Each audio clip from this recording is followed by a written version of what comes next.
Yuk.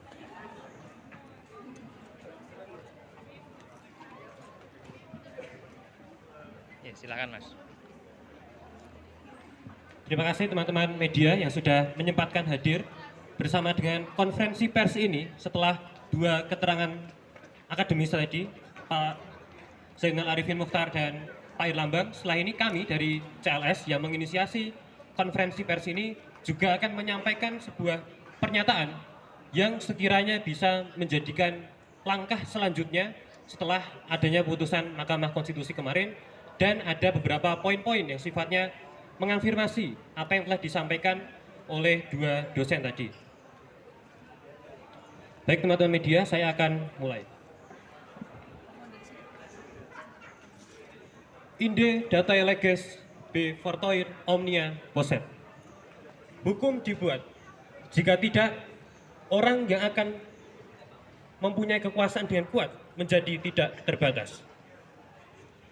Majelis Hakim Mahkamah Konstitusi telah memutus perkara nomor 1 PHPU Pres garis datar 22/2024 dan nomor 2 PHPU Pres garis datar 2022/2024. Tetapi kami kecewa sebab masih ada harga yang harus dibayar dari putusan itu, yaitu nasib kekuasaan di tangan Presiden dan Wakil Presiden terpilih.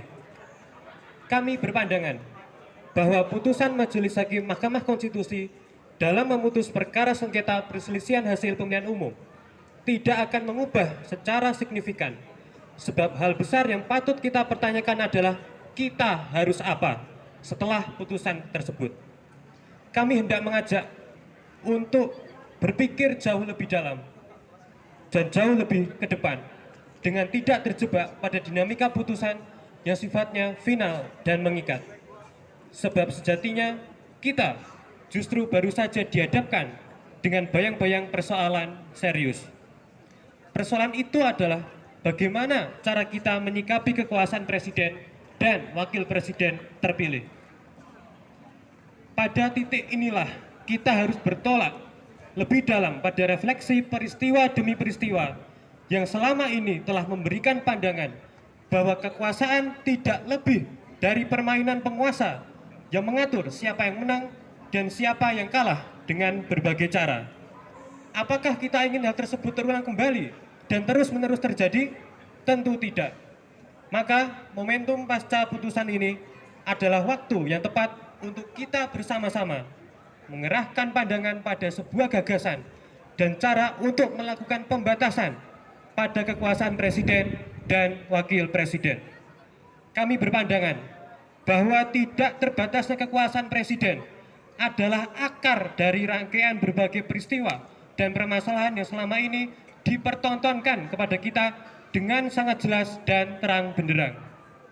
Sejatinya, semakin jelas dan terangnya upaya pelanggaran kekuasaan justru semakin menunjukkan gelap dan suramnya hati nurani penguasa. Waktu dengan sendirinya telah membuktikan bahwa kita tidak bisa lebih lama bergantung pada hati nurani penguasa, sebab ia dapat melakukan segala hal yang menurut hati nuraninya benar. Dan sayangnya kebenaran hati nurani pribadi penguasa itu tidak selamanya benar di mata hukum.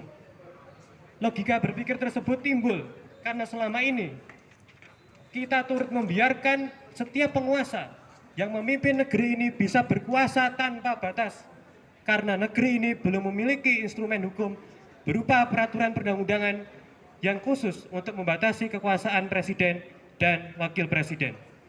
Maka itu sama halnya pada setiap penyelenggaraan pemilihan umum, khususnya pada pemilihan presiden dan wakil presiden. Kita memilih untuk dua individu yang tidak bisa dilarang, yang tidak bisa disanksi, yang tidak bisa diadili, dan tidak bisa dibatasi kekuasaannya. Pertanyaannya, apakah ini konsep negara hukum dan demokrasi yang seharusnya berjalan? Ironisnya, hal itu terjadi pada setiap pergantian periode kekuasaan di masa pasca reformasi. Kita seolah-olah memberikan mereka jalan mulus, bebas tanpa hambatan untuk berkuasa tanpa rambu-rambu, larangan, dan batas-batas khusus. Sehingga kesadaran inilah yang seharusnya menjadi titik balik bagi kita untuk membatasi kekuasaan presiden dan Wakil Presiden. Hal ini kemudian memantik pertanyaan, apakah selama ini kita tidak memiliki niat untuk membatasi kekuasaan Presiden dan Wakil Presiden? Atau memang sengaja setiap penguasa tidak ingin kekuasaannya dibatasi? Sebenarnya bangsa kita sudah pernah memiliki niatan untuk membatasi kekuasaan Presiden dan Wakil Presiden.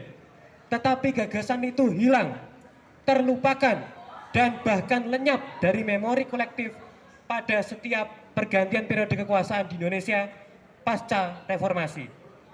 Gagasan itu adalah rancangan undang-undang tentang lembaga kepresidenan. Sejak awal digagas sebagai rancangan undang-undang inisiatif Dewan Perwakilan Rakyat pada 23 tahun silam, tepatnya pada tahun 2001. Rancangan undang-undang ini hadir sebagai antitesis dari otoritarianisme Orde Baru dengan tidak ingin mengulang dominasi kekuasaan presiden seperti yang terjadi selama 32 tahun yang lalu. 32 tahun masa Orde Baru. Dalam perjalanannya, seluruh lembaga tinggi negara sudah diatur oleh undang-undang tersendiri. Hanya lembaga kepresidenanlah yang tidak diatur. Selama ini, pengaturan kewenangan presiden dan wakil presiden hanya bergantung pada Undang-Undang Dasar Negara Republik Indonesia tahun 1945 dan undang-undang sektoral lainnya yang hanya mengatur kewenangan tanpa mencantumkan larangan. Padahal, kehadiran rancangan undang-undang lembaga kepresidenan menjadi sketsa tegas dan jelas bagaimana presiden dan wakil presiden bersikap dalam menjalankan tugas dan kewenangannya dengan hak, kewajiban, dan larangan yang menyertainya. Misalnya pada pasal 43 huruf B rancangan undang-undang, di situ dikatakan presiden dan atau wakil presiden dilarang untuk memberikan kemudahan dan atau peluang bisnis kepada keluarga, kroni kelompok politiknya dan atau pihak lain baik secara langsung atau tidak langsung. Dan pada huruf D yang mengatakan bahwa presiden dan wakil presiden dilarang untuk memberikan kemudahan dan atau peluang kepada keluarga atau kroninya yang aktif dalam badan-badan sosial secara langsung ataupun tidak langsung. Pada titik ini pula, kami ingin menambahkan pengaturan mengenai batasan dan atau larangan yang berkaitan dengan praktik relasi kuasa yang dilakukan oleh presiden dan atau wakil presiden dengan keluarga dan atau kerabat serta kroni politiknya dalam struktur pemerintah pusat dan pemerintah daerah untuk mencegah terjadinya tindakan penyalahgunaan kekuasaan secara terstruktur, sistematis, dan masif. Kini kami mengajak kita semua untuk berpikir sejenak dan bertanya dalam hati sanubari kita masing-masing. Jika selama ini rakyat diminta tunduk pada peraturan perundang-undangan dan bahkan apabila tidak diatur sekalipun di dalam peraturan perundang-undangan, kita telah berpedoman dengan etika kehidupan yang sayangnya sudah tidak lagi ada harga dirinya di mata kekuasaan hari-hari ini. Lantas mengapa presiden dan wakil presiden tidak diminta untuk taat dan bahkan dipaksa untuk tunduk pada peraturan perundang-undangan yang khusus mengatur tentang dirinya? Jika presiden dan wakil presiden tidak ditundukkan dengan peraturan perundang-undangan, maka bagaimana mereka bisa ditundukkan? Karena sejatinya presiden dan wakil presiden harus tunduk pada hukum sekaligus pada rakyat.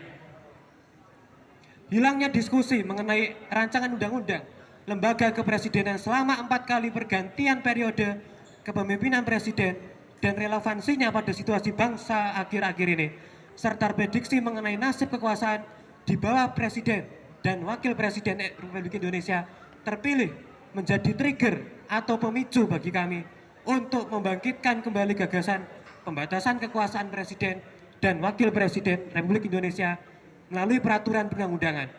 Karena kami berpandangan jika diskusi ini tidak dibangkitkan kembali dan dibiarkan lenyap, terkubur dan terlupakan, maka kami khawatir akan terjadinya pelanggengan kekuasaan secara akut yang akan menjalar dan mempengaruhi dinamika kehidupan berbangsa dan bernegara yang sejatinya berbentuk negara republik demokrasi dan bukan monarki terselubung.